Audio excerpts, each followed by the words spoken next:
బీసీల పార్టీ అని చెప్పుకునే టీడీపీ మరోసారి ఆ వర్గాలను మోసం చేసింది. టీడీపీ ప్రకటించిన తొలి జాబితాలో బడుగు బలహీన వర్గాలకు చెందిన అభ్యర్థులకు మరోసారి వెన్నుపోటు పొడిచి చంద్రబాబు తన పెత్తందారీ పోకడలను చాటుకున్నారు. చంద్రబాబు ప్రకటించిన 94 మంది అభ్యర్థుల్లో బీసీలకు కేటాయించిన సీట్లు కేవలం 18 మాత్రమే. అంటే మొత్తం జనాభాలో 45% బీసీలు ఉంటే ఆ వర్గాలకు కేటాయించిన సీట్లు 18 సీట్లు ఇచ్చి మరోసారి మోసం చేశాడు. 2014లో 43 స్థానాలు బీసీలకు ఇచ్చిన చంద్రబాబు ఇప్పుడు కేవలం 18 సీట్లు మాత్రమే ఇచ్చాడు.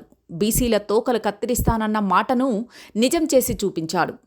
మైనారిటీ వర్గాలను మరీ నీచంగా చూస్తూ కేవలం 1 స్థానమే చంద్రబాబు కేటాయించారు. కానీ కేవలం 4.5% జనాభా ఉన్న కమ్మ సామాజిక వర్గం నాయకులకు మాత్రం 20 స్థానాలు కేటాయించారు. ఇక కాపులకు 7 సీట్లు మాత్రమే ఇచ్చారు. రాష్ట్రంలో 20% పైగా ఉన్న కాపు సామాజిక వర్గాలకు చంద్రబాబు కేటాయించిన సీట్లు కేవలం 7 మాత్రమే. దీంతో కాపు వర్గం నాయకులు చంద్రబాబు తమను మరోసారి మోసం చేశారని ఆగ్రహంతో ఉన్నారు. ఇక మిగిలిన 57 సీట్లలోనూ బీసీ మైనారిటీలకు ఎక్కువ సీట్లు ఇస్తారన్న నమ్మకం లేదు. 2014 నుంచి 19 మధ్య టీడీపీ అధికారంలో ఉన్నప్పుడు కూడా చంద్రబాబు ఒక్క బీసీని కూడా రాజ్యసభకు పంపకుండా బలహీన వర్గాలను మోసం చేశాడు.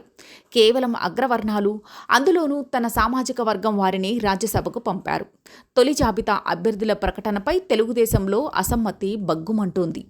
బీకే పార్థసారథికి సీటు ఇవ్వకపోవడాన్ని వ్యతిరేకిస్తూ ఆయన వర్గీయులు ఫ్లెక్సీలను దహనం చేశారు.